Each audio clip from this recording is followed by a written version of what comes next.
6 minutes. That's how long Officer Martinez had before the garbage truck arrived at Willowbrook Apartments in Raleigh, North Carolina. 6 minutes before, 5.5 pounds of pure MDMA disappeared forever. The January wind cut through his jacket as he sprinted across the parking lot. Their surveillance team had been watching Amanda trawl for 8 months, but tonight, Martinez was flying solo on a hunch. He tears open the first yellow bag. Kitchen scraps. Cat litter. The second bag felt different, heavier, chemical smell. Inside, crystalline powder catching his flashlight beam. Pure MDMA. Street value, over $200,000. This wasn't just drugs. This was the thread that would unravel the most sophisticated mail-order drug empire the internet had ever seen.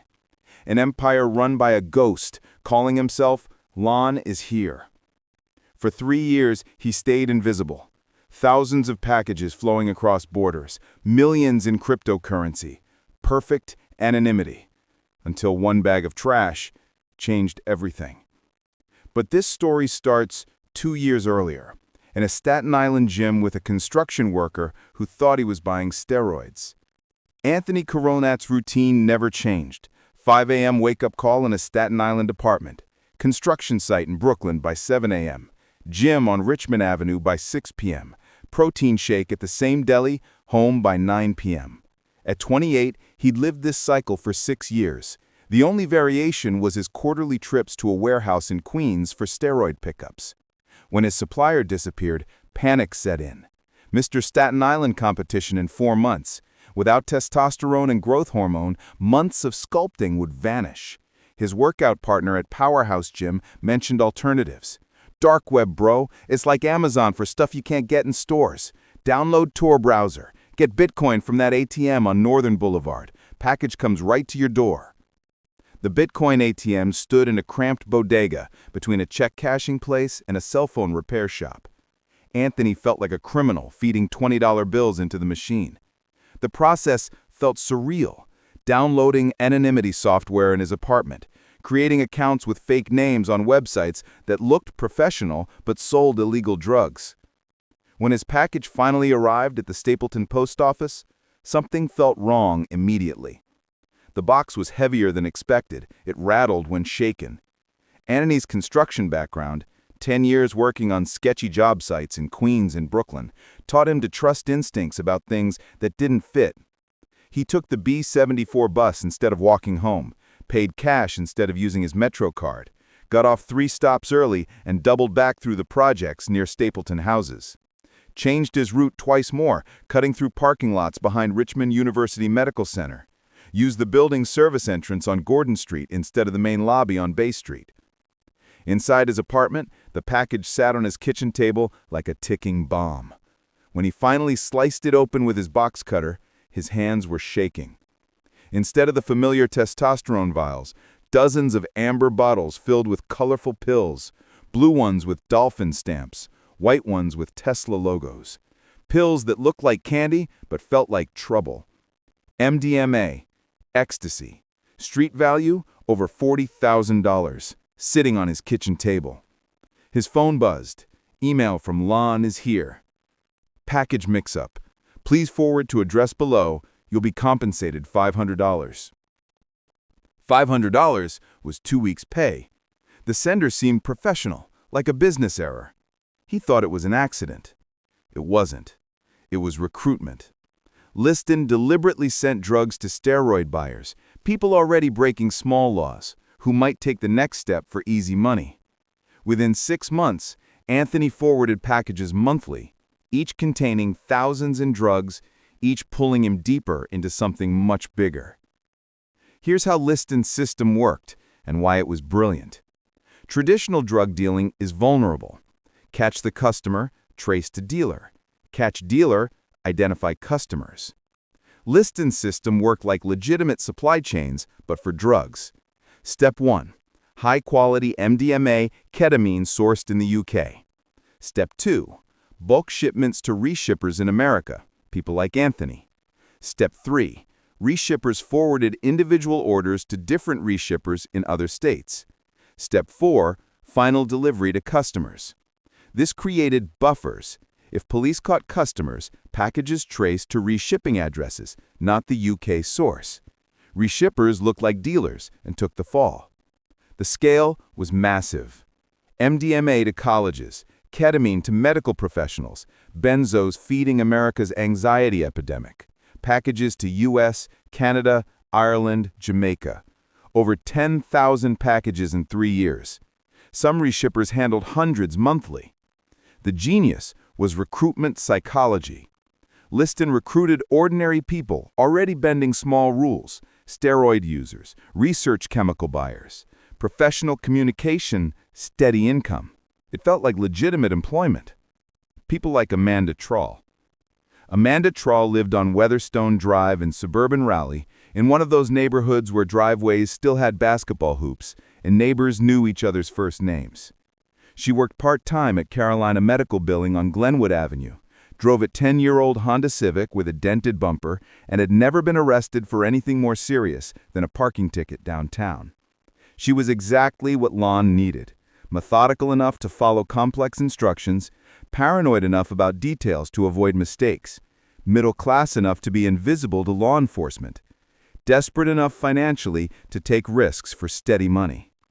Amanda discovered Lon's operation through a research chemical forum called Chemical Planet. She'd been buying Nootropics, modafinil for focus during tax season, phenylpiracetam for memory enhancement, legal gray area substances that existed between supplements and pharmaceuticals, ordered from vendors with names like Scientific Innovation and Cognitive Labs. When her regular supplier Eurochem disappeared, website gone, emails bouncing back, someone on the forum recommended Liston service. Professional operation, ships from Europe, great stealth, never had a package seized. Her first order was modest. 50 tabs of modafinil to get through busy season at work. The package arrived exactly as described. Professional vacuum sealing, no chemical smells, no obvious drug indicators. Return address from Nordic Research Solutions in Stockholm. But tucked inside with the pills was a printed note on expensive paper. Amanda struggled financially. $500 monthly sounded reasonable. The sender explained, international shipping arbitrage, European companies using local forwarders to distribute legal supplements instead of direct shipping. Made sense? Felt legitimate. Solved money problems. Within 6 months, Amanda became Liston's most productive agent on the East Coast. 4,200 packages over 2 years, each handled with obsessive attention to operational security. She developed a rotation system. Monday packages went to the post office on Capitol Boulevard. Tuesday, to the UPS store in Cameron Village. Wednesday, to FedEx on Hillsborough Street, near NC State campus. Thursday, back to a different post office in Cary. She never used the same location twice in 1 week. Never mailed more than 5 packages from any single address. Paid cash for everything. Cycling through different clothing combinations to avoid security camera pattern recognition. Navy jacket with jeans on Monday. Red sweater with khakis on Tuesday. Black hoodie with leggings on Wednesday. DEA surveillance teams had been watching her operation for 8 months by January 2017. They had photos of her visiting 37 different post offices across Wake County. They knew she received bulk packages at her Weatherstone Drive address. They knew she sent individual packages from rotating locations. But they could never catch her actually possessing anything illegal. But Amanda was just a small cog in a much larger scheme. The DEA needed more evidence to get to the true mastermind. Amanda was too professionally careful. She never opened packages in public spaces, never carried drugs in her Honda longer than absolutely necessary, never used her real name on any shipping labels. She treated the entire operation like a legitimate small business, complete with spreadsheet, record-keeping, and customer service protocols. But drug residue accumulates. Every open package left traces. thousands of packages made microscopic become visible. January 15, 2017. Amanda's Sunday trash routine. 3 heavy bags. Her latest shipment was messy. MDMA powder bags had torn, powder spilled everywhere. She cleaned visible amounts, but crystals fell into carpet under furniture. When she vacuumed, residue went into bags, when emptied, into trash. Officer Martinez spotted surveillance cars near Willowbrook. Curiosity. 11:45 p.m. Garbage truck in 6 minutes. 2.5 kilograms MDMA powder in trash bags. Street value over $200,000 thrown away like coffee grounds. Next morning, Amanda booked Romano's restaurant, her mother's 67th birthday. 15-year tradition. At 5:30 p.m., Amanda was in her bedroom on Weatherstone Drive getting dressed for dinner when her phone rang. Her mother calling from Romano's parking lot on Glenwood Avenue. "I'm here early, sweetheart. The hostess says our table's ready. Should I wait in the car or go ahead and sit down?" "Go ahead and get the table, Mom. I'm leaving right now. Order us some of that bread we like." She never made it. At 5:45 p.m., as her mother was settling into their usual corner booth and ordering a glass of Chianti, federal agents from the DEA's Raleigh field office were positioning themselves around Amanda's apartment complex. At 6 p.m., as birthday candles were being lit at Romano's and the waiter was explaining tonight's specials, a tactical team's battering ram was splintering Amanda's front door. 130 pounds MDMA, 31 pounds ketamine, vacuum-sealed benzos, shipping supplies, most importantly, detailed records.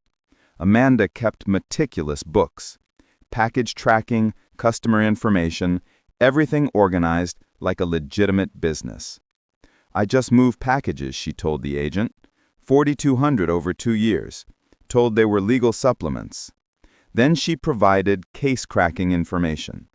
Staten Island address for final forwarding, email communications with L or loan. Meanwhile, Amanda's mother sat alone with birthday cake. She made a wish for her daughter to call.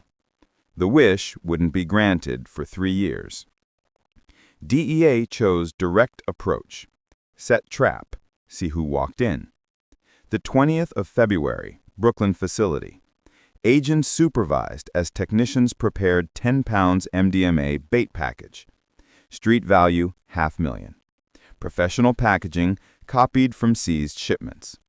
The 23rd of February, 2:30 p.m. Unmarked van 2 blocks from Staten Island target. 3:15 p.m. Man approached. Mid-20s, athletic, moving with careful awareness. Anthony Coronati, same construction worker from 18 months earlier, still thinking he helped fix shipping mistakes. Arrested 2 blocks away, package in hand, no resistance. Is this about the packages? How did he contact you initially? Email, Gmail account, something like lonier@gmail.com. Gmail accounts required recovery information, phone numbers, IP logs, metadata pointing to Coventry, England.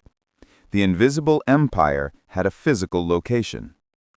National Crime Agency headquarters on Spring Gardens in London doesn't look like the kind of place where international drug conspiracies get unraveled. Gray concrete building wedged between a Starbucks and a dry cleaner. Fluorescent lighting that flickers occasionally. Government furniture that might have been purchased during the Thatcher administration. But in conference room B4 on the 3rd floor, Agent Lisa Walsh was staring at intelligence that would fundamentally reshape how British law enforcement thought about dark web drug trafficking. The DEA intelligence package had arrived via encrypted diplomat pouch 3 days earlier. Email metadata showing login locations in Coventry. Package tracking numbers originating from West Midlands postal facilities. Bitcoin wallet addresses receiving payments from customers in Ohio, Florida, Texas, and 37 other U.S. states. Most crucially, behavioral analysis suggesting a single operator running the entire transatlantic network from somewhere in the English Midlands. Walsh had been investigating online drug markets for 6 years, ever since transferring from Manchester's organized crime unit. Most operations were small-scale and local, individual dealers selling MDMA to university students through encrypted WhatsApp groups, cocaine suppliers using Instagram to reach customers in London's financial district. This was completely different.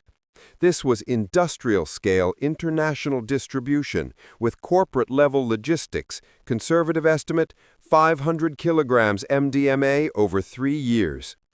Walsh told her team manufacturing-level distribution. It took 6 weeks of coordinated surveillance across Coventry's postal network to finally spot him.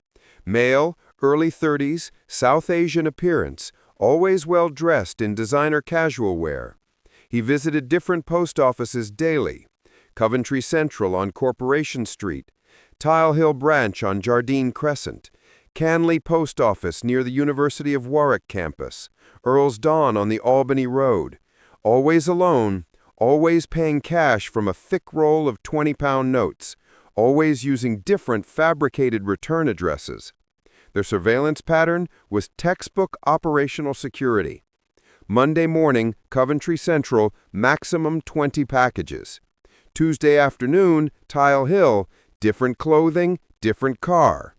Wednesday, Canley, arriving by bus instead of driving. Thursday, Earlsden, back to the BMW, but wearing a completely different outfit. Never the same location twice in the same week. Never more than 20 packages per location to avoid triggering additional scrutiny from postal workers trained to spot suspicious shipping patterns. Banmeet Singh, 33 years old, born in Amritsar, Punjab, but UK resident since age 12 when his family immigrated to Birmingham. A simple immigrant from India, quickly realized in the big world you can't get rich legally. His attempts to run businesses, opening pharmaceutical companies, immediately ended in failure. Then Banmeet chose another path. He went into the shadows, hiding on the internet, the one place where he believed no one could reach him. On paper, he was completely unremarkable, unemployed since 2016, lived in a modest 2-bedroom flat on Kenilworth Road, near the University of Warwick campus. No criminal record beyond a speeding ticket from 2014. No obvious source of income, no business registrations, no property holdings, no reason for law enforcement to pay him any attention whatsoever. Fake businesses, Antilia Trading registered to vacant lots, Blue Sky Supplements using demolished buildings. Package correlation analysis matched Coventry shipments with U.S. reshippers. Tracking numbers from Amanda's records matched perfectly with Banmeet's locations. September 2018 surveillance began. 6 a.m. gym, 8 a.m. Starbucks, 9 a.m. to 2 p.m. post offices, evening restaurants and bars. 18 months building airtight case against someone thinking he was invisible. The 15th of April 2019, 3:45 a.m. 6 vehicles converged on Coventry Complex. Armed response, digital forensics, financial crimes investigators. Timing critical. Banmeet typically slept 2 a.m., woke 7 a.m. Entry teams practiced for weeks using mock apartments. 4 a.m. exactly. Door exploded inward. Banmeet woke to splintering wood. Armed police. He always ended his messages with the words, "I'm still dancing." This was Banmeet's way of emphasizing his confidence in being untouchable. But even the most cautious and pragmatic make mistakes, and Banmeet was no exception, the man who rose to become the dark web's most powerful drug lord. First instinct? Correct. Rolled toward computers, reach for keyboard. One keystroke would encrypt everything, another would wipe drives, third would transfer cryptocurrency to untraceable wallets. 18 inches from keyboard when tackled to floor, too late for destruction. 4 laptops, 6 smartphones, hardware wallets, everything unlocked and accessible. Banmeet's paranoia about physical security overlooked basics. Cryptocurrency discovery staggering. 3,838 Bitcoin, 15 million pounds at 2019 prices. But transaction logs showed over 8,000 Bitcoin revenue. Where were the missing 4,162 Bitcoin or 20 million pounds? Email records provided answers. Regular communication with Parvinder, not customer service, family discussions, brothers talking business strategy. Parvinder Singh lived 4,000 miles away in Chandigarh, Punjab, small business owner on paper, import-export, textile trading. But emails told different stories: business operations, Bitcoin addresses, transfer amounts. Brothers operated as partners. Parvinder handling finances. Moved 2,000 to backup wallets, keeping operational funds separate from long-term holdings. Converted 1,500 to alternative assets as insurance. Family investments secure. Indian authorities began surveillance June 2019. Modest official income, expensive lifestyle, financial activity suggesting hidden revenue. September 2019, coordinated raids, Harinder's home, business offices, storage facilities, additional computers, hardware wallets with hundreds Bitcoin, cash in multiple currencies, investment documents showing property purchases across India and UAE. Parvinder converted Bitcoin to traditional assets over 2 years, real estate, gold, foreign accounts, creating safety nets, surviving even if operations were discovered. Both brothers received substantial sentences. Banmeet extradited to U.S. 15 years federal prison. Parvinder, 12 years Indian prison. Reshippers received lighter sentences. Anthony, 3 years, Amanda, 5 years, despite cooperation. Let's return to that Raleigh garbage bag. Amanda thought throwing away residue was smart security, clean evidence, leave no trace. But she forgot digital age rules. Everything leaves traces. Dark web hides IP addresses. Cryptocurrency obscures accounts. Fake names protect identities. But technology can't hide human habits, need for routines, tendency toward patterns, requirements converting digital wealth to physical assets, desire sharing success with family. That brought down the Internet's most sophisticated drug operation, not technology failing, the humanity behind it, succeeding.